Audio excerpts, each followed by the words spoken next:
7 o'clock, a little after 7. Close the work session. Call the meeting to order. Start with the pledge. I pledge allegiance to the flag of the United States of America, and to the republic for which it stands, one nation, under God, indivisible, with liberty and justice for all.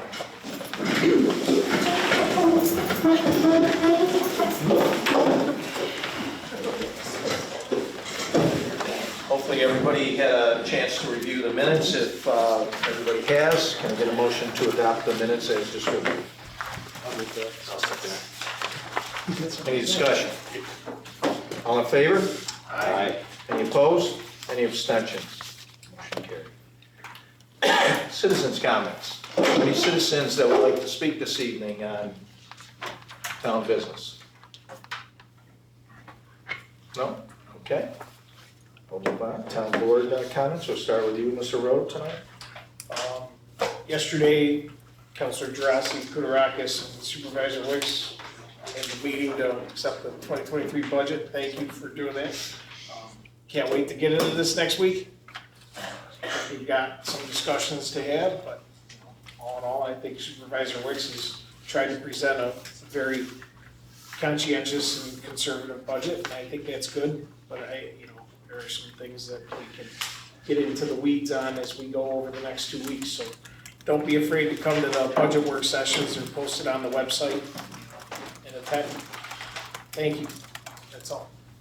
I'll piggyback off what Kevin said. I think Mr. Wicks did a great job putting together the budget so far, so look forward to it. Thank you. As I often do, I'll speak for Canton Woods, that I serve on the board there, that wonderful senior facility serving the residents of Van Buren, Baldwinsville, and the town of Lysander. This particular item, I'll read it real quick and then I'll give it to Dina to post. It says, please help.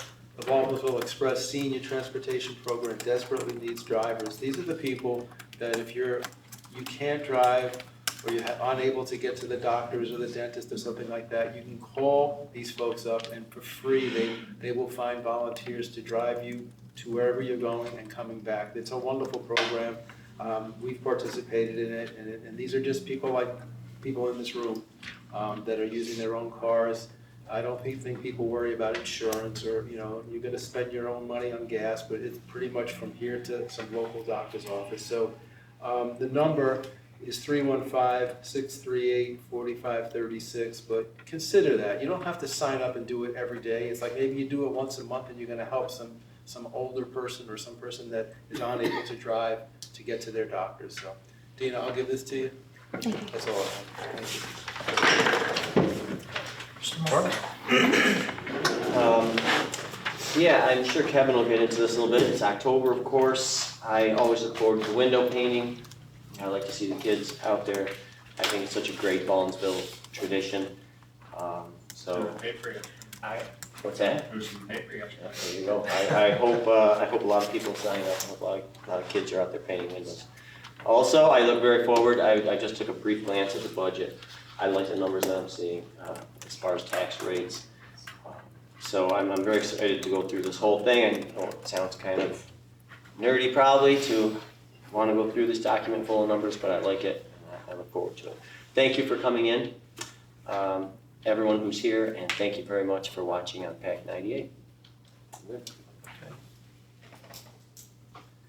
So speaking of the budget, it's going to be put on our website. Did Ms. Falcone, did you put that on already?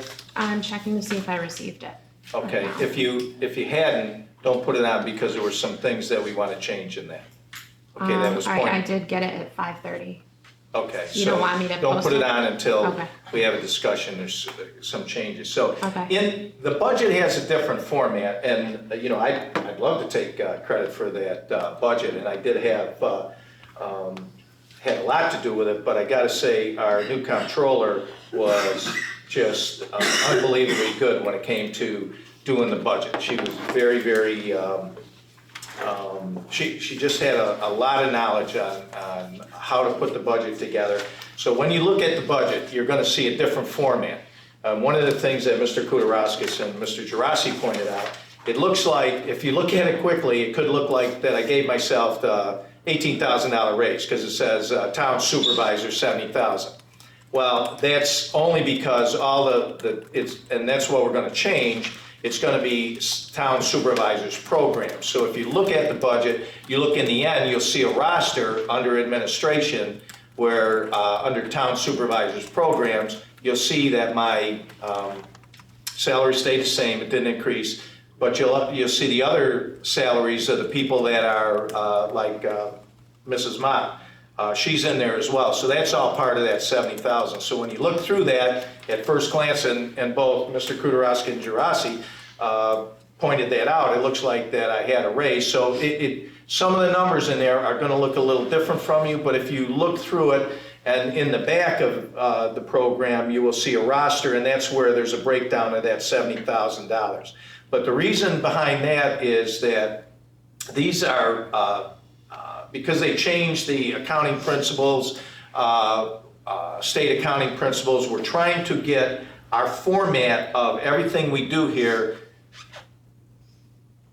in a format that when we put new accounting software together, we'll be able to extrapolate any information we want at any time. And right now, it's very difficult to do that because some of the numbers were inconsistent. So for instance, if you had personnel salary, or no, I won't use, but supplies. So if Mrs. Golden had supplies, it could be A102, and then Ms. Falcone had supplies, could be A103. I don't know how that happened, but you know, each department supplies would be under a different number. Well, it's very, very, very difficult, if in fact you can even do it without hand going through the information, to pull that information out. If one of the other board members wanted to know, hey, how much did we spend on supplies? It's total supplies, it'd be very, very difficult to do. And then if you try to break it down by department, it would be difficult again. So this, the way, the format that it's in, will, moving forward, once you get used to reading the information, there's a lot more information in there. And once you get used to reading it, it will be a lot clearer. But you know, I thank the two counselors for pointing some of those things out, so that when we title these things, it's not, the numbers are going to stay the same, but the titles will be different. So town supervisor, it won't be town supervisor, it'll be town supervisor's program. So that breaks it down a little bit different, so it makes it a little bit more clear, hopefully. But there is a lot of information in there when you go through. So for the people that do look at it, just take your time. Micron coming in, as Mr. Gerasi has said earlier, it's going to bring in, they're estimating 100,000 people. They're looking at 9,000 jobs just out of Micron, with another 40,000 jobs with ancillary businesses that provide things to Micron. Well, Micron, their salaries are going to average about $109,000 a year. If you look at 9,000 times $109,000 a year, you're looking at $1 billion in salary, approximately $1 billion in salary alone just from Micron. So, and you add the other $40,000 or 40,000 jobs, it's going to substantially change the complexion of Onondaga County. I think that it's going to be great for our community. It's going to bring in a lot of outside businesses. It's going to bring in things that this community doesn't have, but I think are going to like to have.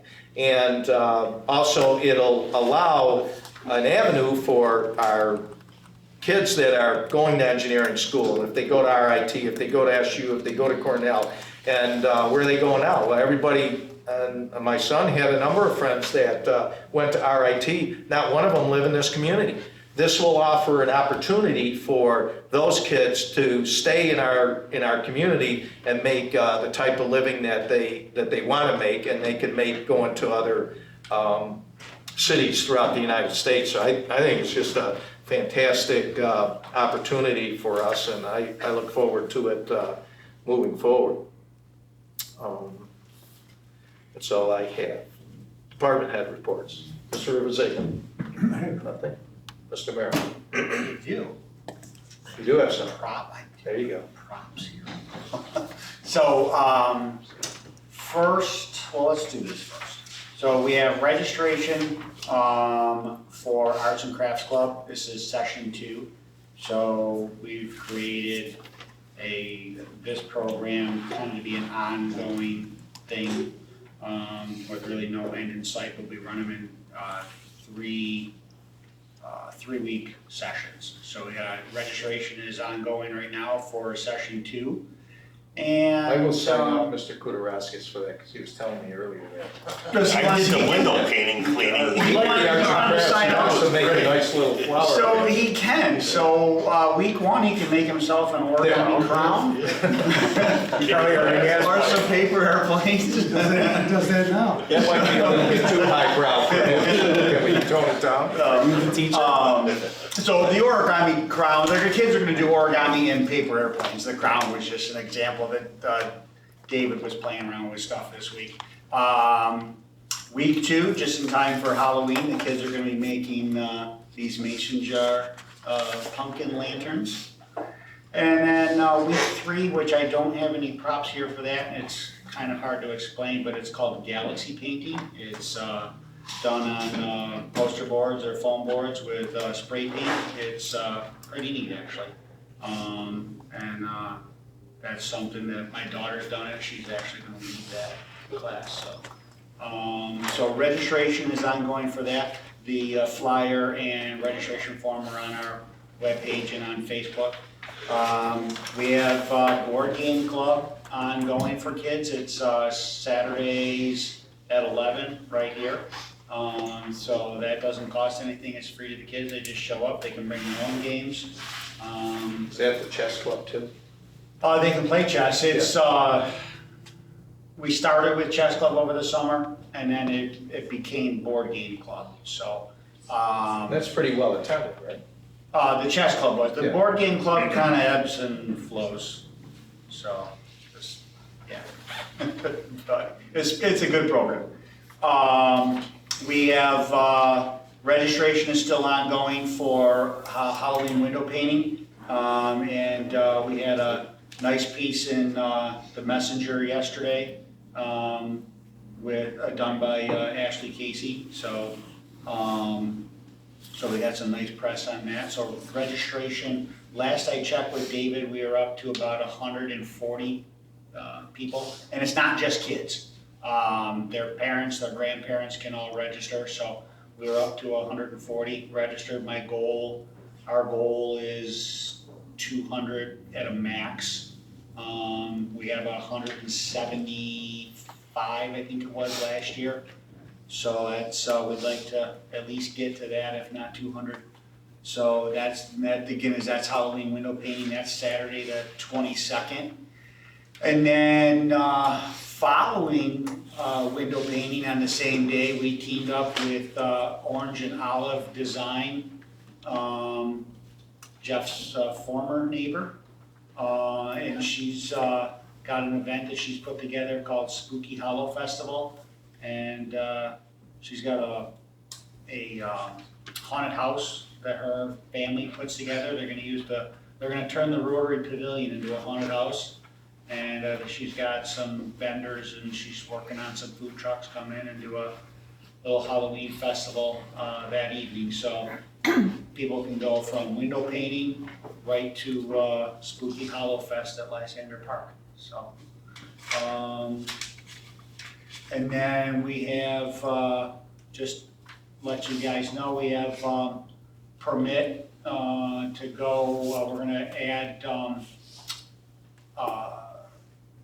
the boulders similar to what's along Hinkle Boulevard. We're going to, once our parking lot is done, we're gonna line that parking area along Smoky Hollow so that cars can't drive straight out. They're forced to use the driveway in and out of the parking lot, so we'll be doing that. Cars can't drive in. Yeah. Over the road. Exactly, exactly.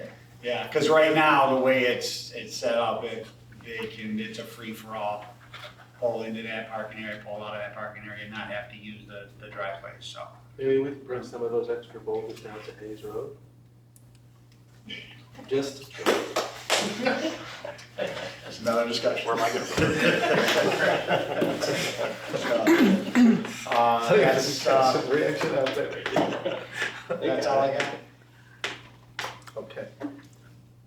While I'm thinking about what you're Yes. talking about it, the Ghost Walk, and there was a women's night out, blue night out or something, they aren't doing that, and some of the people that were involved in that are looking for us to take that over. And that's a big deal. That's huge. And the Ghost Walk, so just I've been meaning to talk to you about it, but we've been doing the budget, so I'll put you in touch with We can them. talk about that, and I can re-talk to them. Yeah, okay, Absolutely. yep. My question to the board is, so first of all, being the town highway superintendent, I would assume that those budgets have line items to do with the highway. She didn't give your,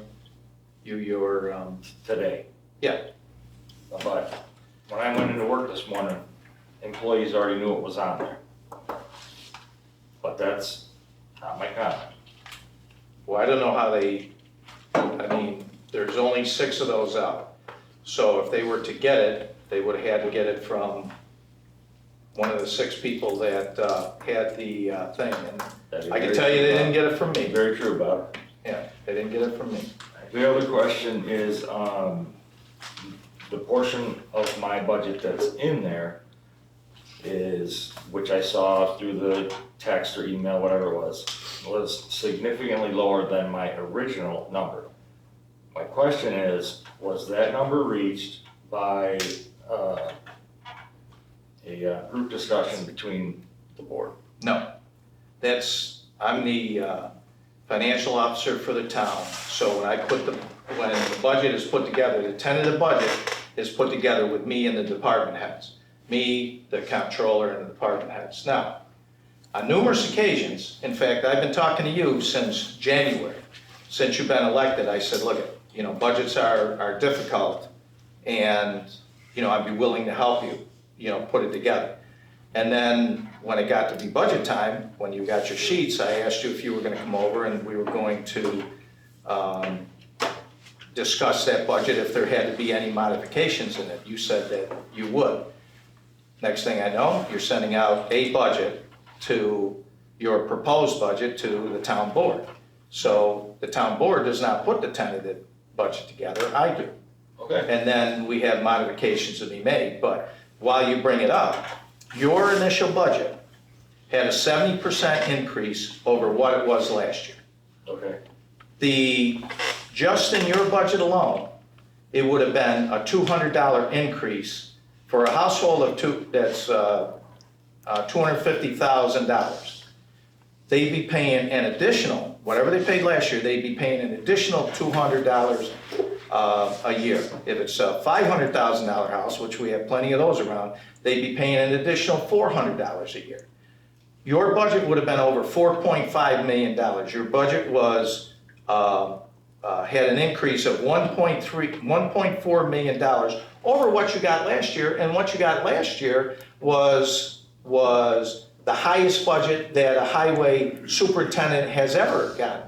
And you're proposing a 70% increase during a time when the gas has gone up, people going to the grocery store, a family of 4 are spending almost $500 more. They're paying $5 more for gas, or over $5 for gas. People are getting laid off. And an economist on TV said, governments during these times, during high inflation at 18%, government has to pull back a little bit and not overtax the citizens. Now, if you look at your budget, even with that, your budget is $250,000 over what it was last year, and you had the highest budget ever last year. Now, how did we do that? Because we've been saving a fund balance. I've been working since I've been in here and the board to increase those fund balances, because I do pay attention to where we're going with the economy. 255,000, is that what you said? I said 250. 250,000 Increase. added increase. Increase. Well, let me finish though. Let me finish my thought here. Okay. I knew we were gonna be in this situation, because all you had to do when I pay attention to the economy, and I watch the business channels all the time. So we had a substantial fund balance, both the general fund and the highway fund. So last year, we used $230,000 out of that fund balance for the highway to get you to the money that we're at. This year, we used $400,000 out of that highway budget. And now, instead of having a $200+ increase for people that pay the highway tax, so a household of $250,000 this year is going to get a $5 increase. We have to be frugal. Well, I believe it was at 40%. The reason why I did the budget myself. No, we did the numbers. No, it's not 40%. The reason why I did it myself is because I wanted to. I want the challenge of doing it properly. I looked into every price in that. I looked into everything. I had 3.8, and I expected the board to not take it. But what I did not expect is the board to totally not acknowledge that they even got That's not how it works. I put it. together. And that's just being polite, Bob. It's No, not I put together, politics. but by law, I'm the one responsible, not the board, to put the tentative budget together. By law, I'm in charge of it. Okay? I would, yep, I talked to somebody today that told me different, but I will. Well, I don't know who you talked to, they gave you bad information, because it's all you have to do is look at town law. I'm the chief financial officer, I'm the one who puts together the tentative budget. Then we go, once you get the tentative budget, we go to, and we have, the town board gets a chance to look at it, and then they can make modifications if they like. If a majority of the board decides that they want to make modifications to it, then it becomes the preliminary budget. Then later we vote on it, and it's the adopted budget. That's how it goes. But the initial one, I'm the budget officer for the town. Every supervisor in the state is the budget officer. We're the ones that put that tentative budget together. And to your point, you wanted to do it on your own, that's fine. Then if you didn't want to talk about it, then I made modifications in that budget where I thought it was reasonable. And like I said, you still got $250,000 more than you got last year, not $1.4 million. Many, as I had stated, we have a budget work session for the highway, and we can go over, you're there, we're gonna go over the numbers. You can present what you feel you need, we can discuss it, and, at the end, you present your budget, you tell us the numbers you want. Supervisor Wicks came up with the numbers for his preliminary budget, we have a discussion. That's how the process plays out. But, I did acknowledge that I received your budget. And I think it's a high budget, and It is high. the reality in Lysander is, we can tout lowest tax rate all we want.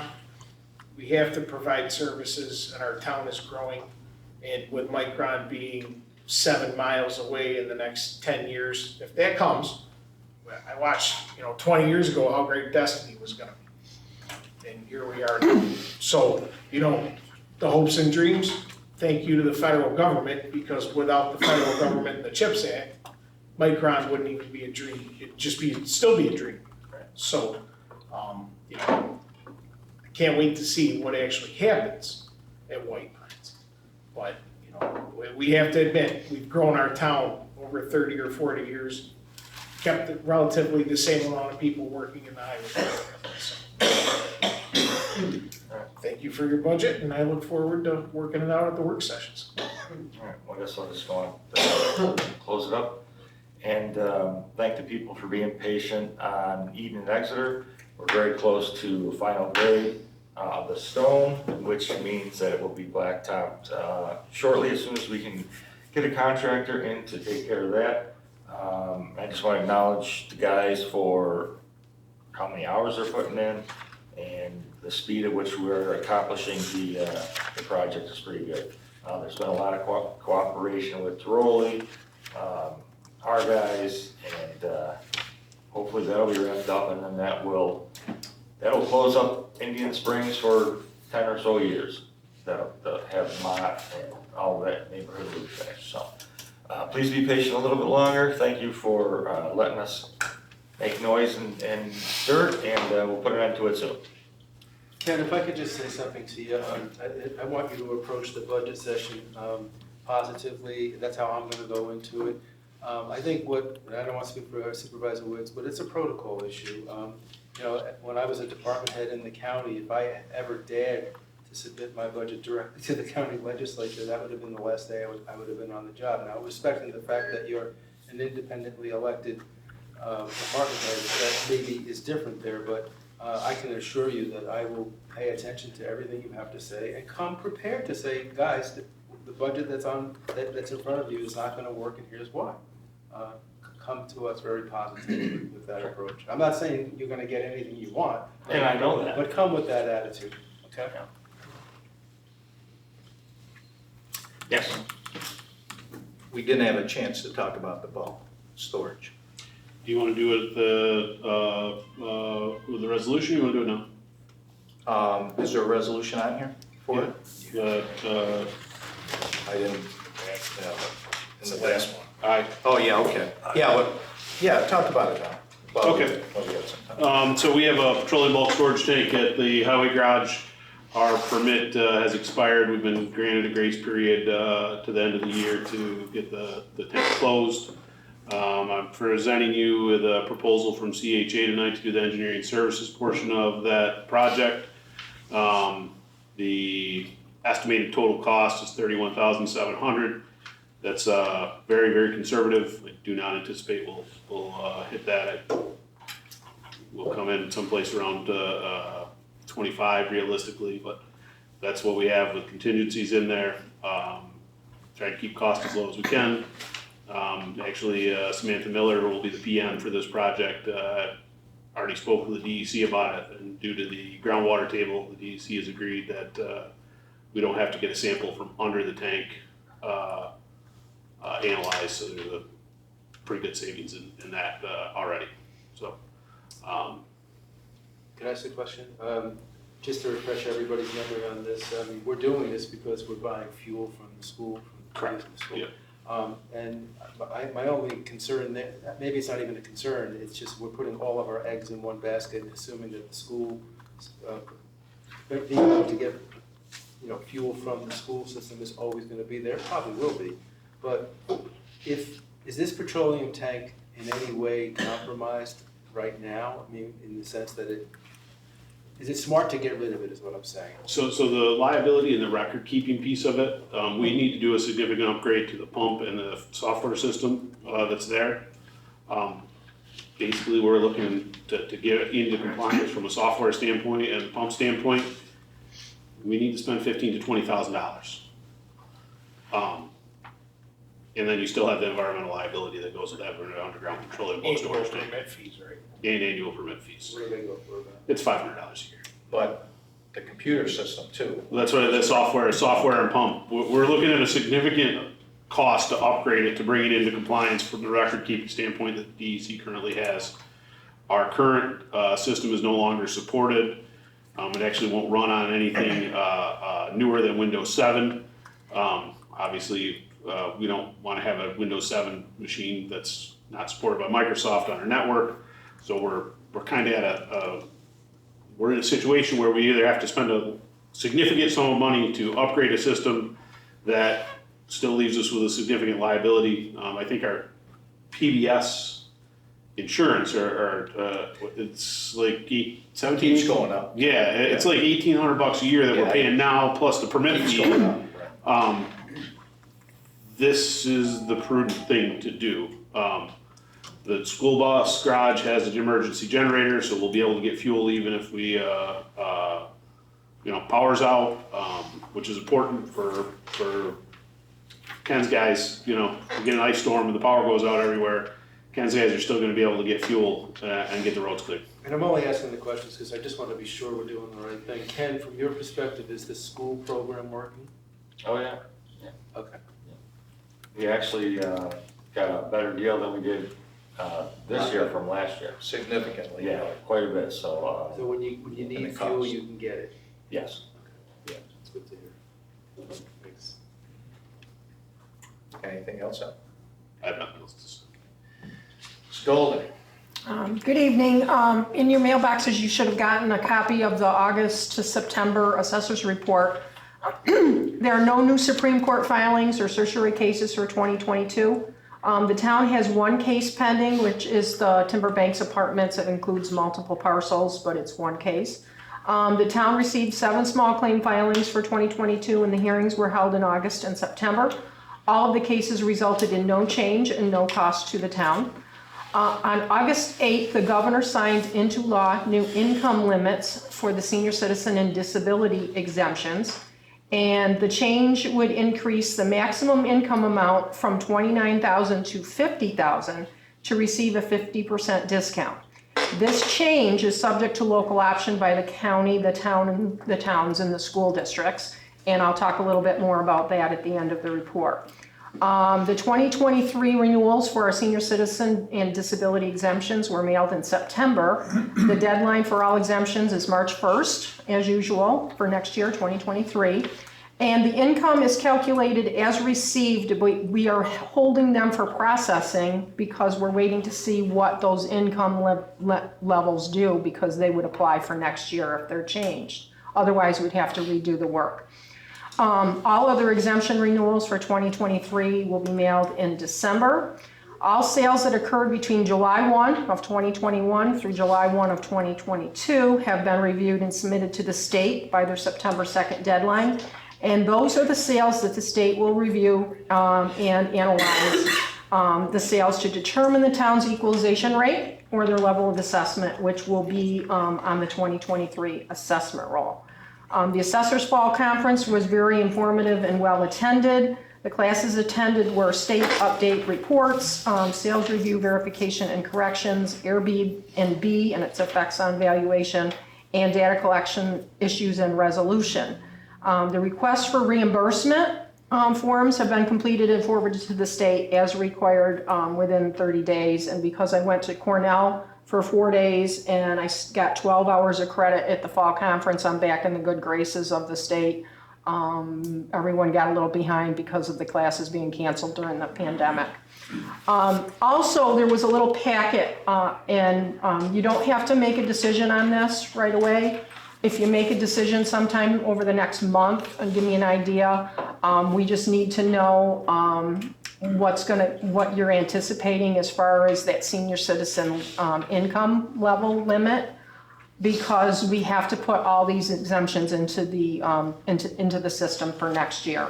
So included in your little packet, it's a little email from the county director, and he's showing the present amount, the income sliding scale for the senior citizen limited exemption, which is the county level, and what the proposed change is. And it hasn't changed since 2006, so it's a huge jump. Okay, if you look at those numbers, it's a huge jump. The second page is where the town of Lysander is currently at. We are not at the same level as the county with our income limits. So the sliding scale for Lysander is different, and you can see the amounts on that page. Included for information is also the town of Van Buren, and it doesn't matter, you don't have to be the same, it's entirely up to you, but right now, Van Buren and Lysander are the same, and neither town is we're like one step behind where the county currently is, with those income limits. And the last pages, one is Lysander and one is Van Buren, just for information. But it tells you the number of exemptions that we have for senior citizen, for that senior citizen limited income. Disability, there's a handful, but that doesn't make a huge difference. It's primarily the senior citizen exemption that we have more of. And you can see the exemption amounts in the columns to the right of the page. The county exemption amounts, and this is just for the town of Lysander. You can see what their total is and what our city town exemption amount is. So if you decided that you wanted as a board to raise the income limits to match where the county is, you can see the difference that it would make in our exemption value. And the way that works, everyone else in the town would pay more that didn't have the exemption, because that exemption value is picked up by everyone else that doesn't have the exemption. So this is for your information. If you have questions, reach out to me. If you make a decision or give me a feel for what you're thinking within the next month, it's perfectly fine. At this point, I can report to you that based on an estimate that they did for the county, 60% of our seniors that are 65 years and older would receive 50% exemption if the county went to the new amount. And the exemption amount for the county, and this is, you can't really tell 100%, it's an estimated amount. It would go from 330 million in exempt value with the county for just the senior exemption to 732 million. And the difference would be over $400 million in exempt value. So at this point, the county is not anticipating doing anything for this 2020, for next year, for 2023. They are anticipating maybe looking at a stepped program to take little baby steps, not this year, but for next year, but maybe the year after, and see how much of an impact it has on the rates, and then maybe doing another step. But you basically have the option to do nothing, or to change to where the county is. At this point, the town of Salina are the only ones that have passed the new limits, and they did that to get rid of their medical reimbursement, because Salina had years and years ago had the medical reimbursement as part of their local option, their local law. So to get rid of that, they went to the higher limit, but the property owners are going to lose the benefit of that medical reimbursement. So that's the offset there in Salina. And like I said, regardless of what program we do, or which one we adopt or change or not, how does the program work? Is there an application? yes, it's actually the senior citizen limited income and the disability exemption. The senior citizen exemption is for people that are 65 years of age and older, and it's gross income. It's not taxable income like the STAR program. It's gross income, which includes total pensions, total Social Security, pretty much all income. There are a few weird exceptions. And they have to make an initial application, prove their age, prove their income. And they send this to you? Yes. And then, Is it household income or just income? no, it's the household income, total income.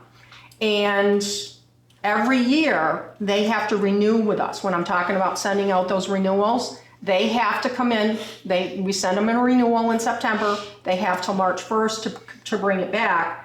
And they don't have to prove their age again, obviously, because they're not going to get younger. But they have to prove their income every year, either with a tax return or with their income. If they don't, it's because a lot of the seniors don't make enough money to file a tax. They don't have to file a tax return. They have to file their 1099s, their income statements, and they have to complete a worksheet where they sign and say that they are attesting that this is their income and that they weren't required to file a tax return. And this is something that our office does every year, and grants the exemptions based on that sliding scale. And that's how it works. The disability exemption is for people that are under 65 and they have they're on Social Security disability, and it's the same thing, only you have to have the disability award letter, the initial application, and they also have to renew it every year. Okay? Any other questions? Well, I just had one. So when you said the options, so we could choose to do what the county does or choose to go? You have basically three options. Okay. You can choose to do nothing, which is what the county's gonna do for 2023, from what the understanding that I'm getting from multiple directions. You can choose, because we're already behind where we're already below where the county is, you can choose to take that step, and you would see the difference in the exemption value on that report that I just gave you. And, or you could choose to step up to where the county is and go beyond where the county is. Those are your choices. And like I said, you don't have to do it right away. By the end of the month, I believe the real property director is actually meeting with school district business administrators to explain this whole thing. I think he said the last week in October. Because it's all entirely local option. And if we do this next year, like if we wanted to do a step like the county's thinking, Yes. we could do that also. Yes, once the county decides if they want to go a little higher, but at this point, we're below where the county is. Right. Okay, Okay? thank you. And food for thought. Okay, Okay? Thank you. all right, thanks. Ms. Belcom, we have, I'm all set this evening, thank you. okay. Before we move on to the regular agenda items, we didn't have time for the ARPA discussion during our work session. Mr. Rowe, do you want to? Oh, no, that's fine. Okay, You've been here long enough. You got my email, I explained. I just put it down on a spreadsheet to okay, show what we had talked about. Okay. Other possibilities we can discuss. sure. Thank you. All right. Okay, moving on to regular agenda items. May I have a motion to adopt local law number 3 of 2022 regarding the installation of traffic stop signs on Timber Banks Parkway eastbound and westbound at the Forest Ridge Lane, Tall Tree Lane intersection. I'll move that. I'll second it. Any discussion? All in favor? Aye. Any opposed? Any abstentions? Motion carried. May I have a motion to hold a public hearing to adopt a local law to override the tax levy limit established in General Municipal Law 3C on Thursday, October 20, 2022 at 7 p.m. in Lysander Town Hall. This resolution shall authorize the town clerk to advertise for same. I'll move it. I'll second it. Any discussion? All in favor? Aye. Any opposed? Any abstentions? Motion carried. We are going to table motion C because Mr. Rivazigno just received the agreement with West Phoenix. Wait a minute, that's the, This for fire. that's the fire, protection. wait a minute. That's just Hold for the on. public hearing. Hold on.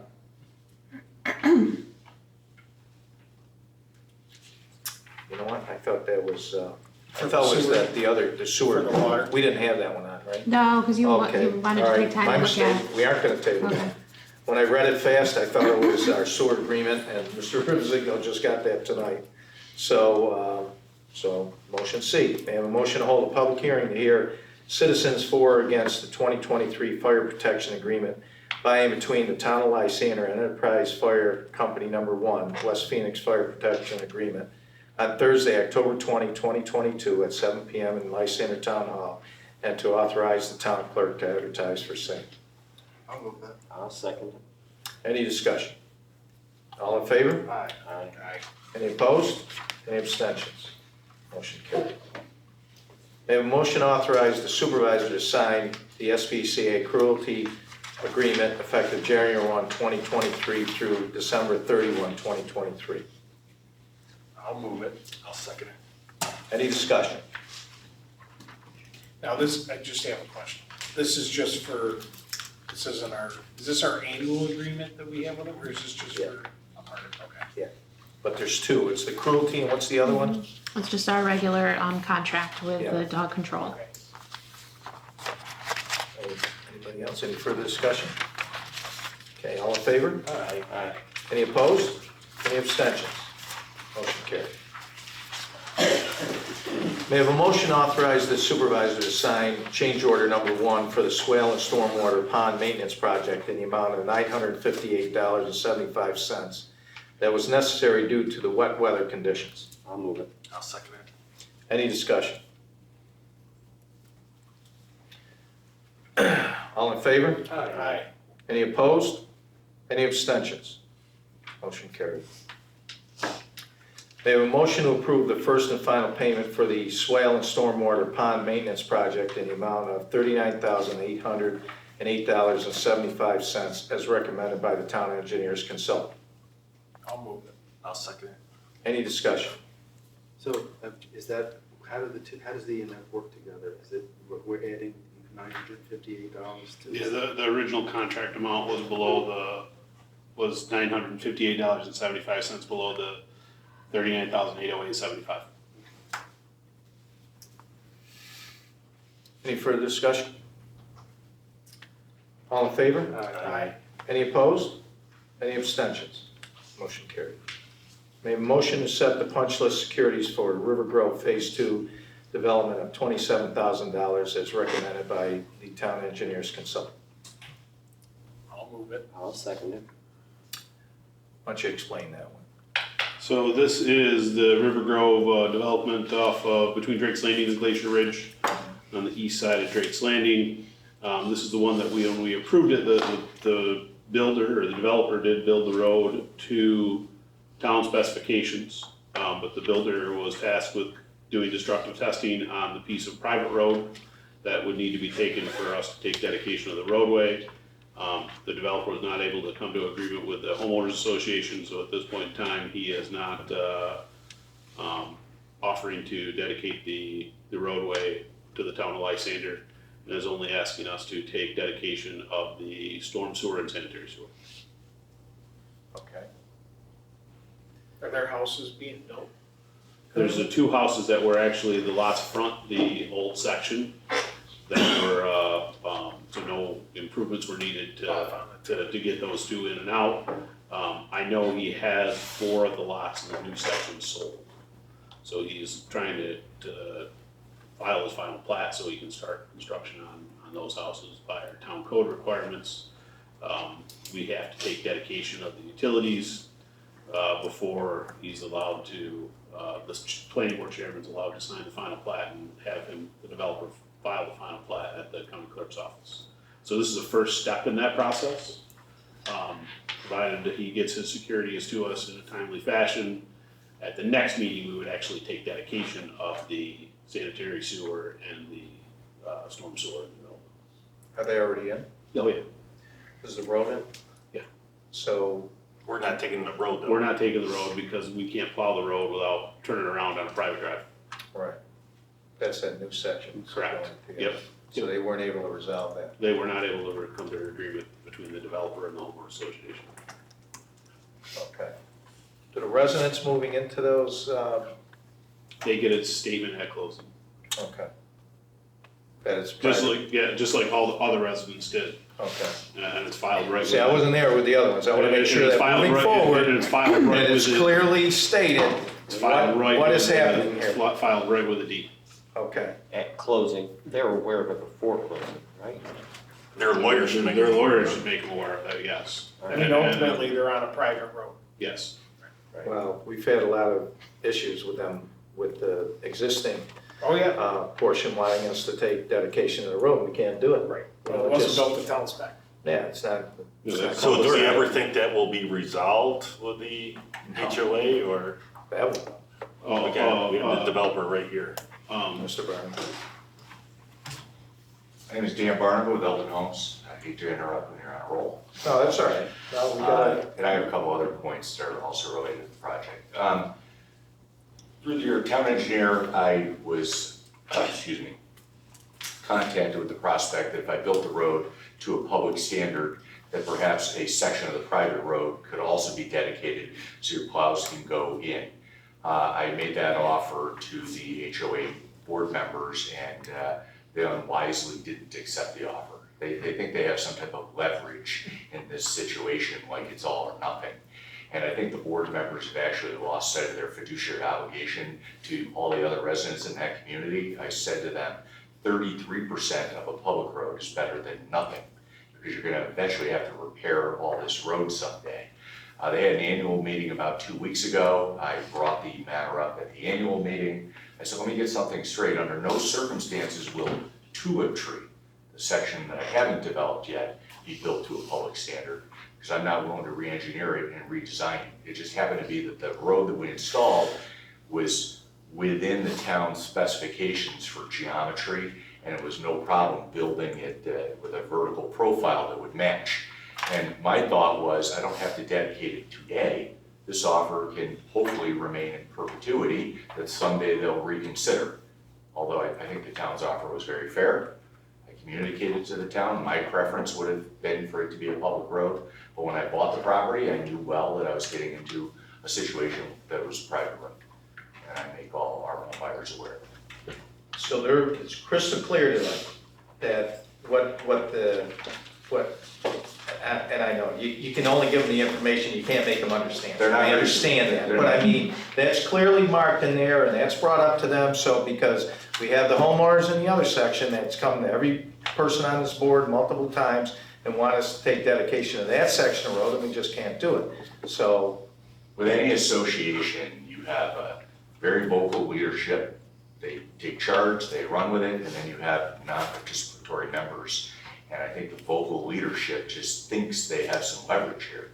They've talked to so many different town officials regarding this that they've got 8 different stories why you can't take the road. They haven't really quite considered the fact that you won't take the road. You don't need to take the road, and the geometry is just not conducive to a wide plot. You know, perhaps if they were willing to give up some of their property where you reshape the road, you would reconsider, but I just don't think that would ever happen. The houses in the middle Yeah, of what the prevent cul-de-sac is really the problem. You Prevent can't, that. you can't get around that cul-de-sac with our plow They'll trucks. incline, their driveway inclines, which. Yeah, you just Right. can't effectively plow that road with the equipment that we have safely.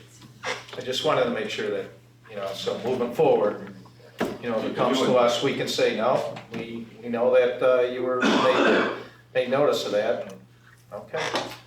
If you'll indulge me, this is off topic but related to the same subdivision. We submitted an application for this community to be considered for next year's parade of homes. We weren't the only applicant in your town. There's 2 applicants in your town. There's even a possibility that both applicants have a parade site and we shuttle people between the sites. I think it's, assuming we get enough builder participation, there'll be a nice opportunity for a parade of homes in the town of Lysander. I don't think that's ever happened. So That'd be great.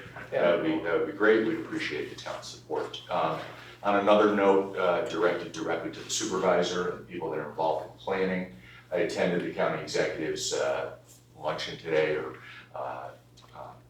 he had a meeting where he shared with realtors and builders what's going on with the Micron plan. I'm part of a task force for the Home Builders Association.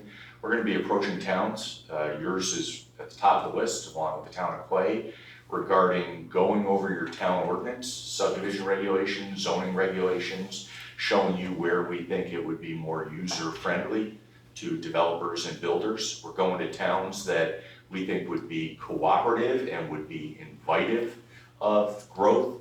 We're going to avoid the towns that we'd be wasting our times with. We hope that we can show some towns the way, how we can get some better regulations for density, and then other towns will see that some towns took the lead and other towns would then like to follow.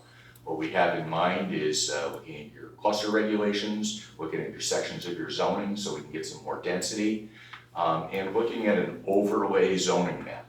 Instead of you considering your zoning on a parcel by parcel basis, do one overlay map where you might see where you would like to see growth to occur, have one general public hearing where you adopt the overlay map. So when you consider zone changes after that, you're not dealing with every NIMBY not being aware that you've already considered their parcel, and you're sending a message to developers, these are pieces that we would be more interested in seeing rezone. So that's just long term. Yeah, I think that's something that should be done sooner than later because we got our comprehensive land use plan that I know they're close to completing, and that would be a big part of it. Now, we certainly have time to look at it, but I would suggest that you contact the chairman of that, the club, Jack Cordy. I think you know Jack, right? I think I would contact him and just have a conversation soon. We're looking forward to work. I mean, this town has obviously been identified as a town with a lot of growth, great school district. I grew up here, I live here. There's another developer who's done a lot of work here. We're trying to set a roadmap where this land development can occur. And we consider ourselves a stakeholder. We know what works and what doesn't work. We'd rather not see us not at the table, so then you have to spend a lot of time adopting regulations that still don't work. Radisson's a good example. That's a good footprint. We get a lot of density there. That's Well, like I said, I think you should start with him, and I would do that soon, because they're moving on that. That's, Almost. you're ready to go to printing, so I would suggest you make that phone call I tomorrow. was gonna say, we actually got to a point today of the format for printing, so. Yeah, so I would give him a call tomorrow. Yeah, I must have missed all your invites. Yeah, and then we'll have further discussion. I appreciate it. Thank you. Okay, thanks. Okay, so, I can't remember if we, Did did we have a, We moved it, we didn't. we moved it? Okay. Any further discussion? All in favor? Aye. Any opposed? Any abstentions? Motion carried. May I have a motion to set the maintenance guarantee for the utilities included in the River Groves Phase 2 development of $18,950, 25% of the project value as estimated by the town engineering consultant. I'll move that. I'll second it. Any discussion? All in favor? Aye. Any opposed? Any abstentions? Motion carried. May a motion authorize the supervisor to sign the CHA Engineering Services proposal for the Highway Garage Petroleum Bulk Storage Tank Closure Project in the amount not to exceed $10,800. I'll move it. Okay, so with that $10,800, is that included in the $30,000 overall? Yep, Okay. full package. Okay. Any further discussion? All in favor? Aye. Any opposed? Any abstentions? Motion carried. I don't see any reason for an executive session tonight. May I have a motion to adjourn? I'll move it. I'll second it. All in favor? Aye. Meeting adjourned.